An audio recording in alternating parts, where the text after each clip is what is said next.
राम राम मित्रांनो, मी यावर्षी 10 लाड प्रकारे 2x1 या पद्धतीने कापूस लागवड केलेली आहे। बघा कसा कापूस आहे, सध्या फुल दाटला आहे। आपण याची गळफांदी छाटलेली आहे या प्रकारे। याला गळफांटी नाही आहे, पूर्ण हा फळफांद्या आहेत जे की चांगल्या प्रकारे ग्रोथ करत आहेत।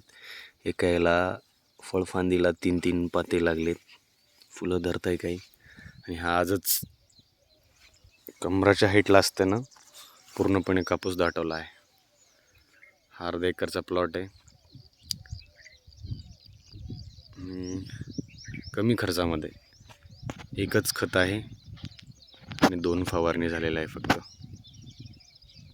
सुंदर असा प्लॉट आलेला आहे। बघू समोर काय काय होतं, नियोजन तर करणं चालू आहे।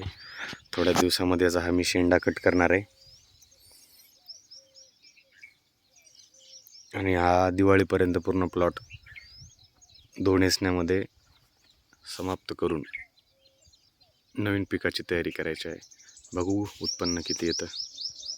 धन्यवाद।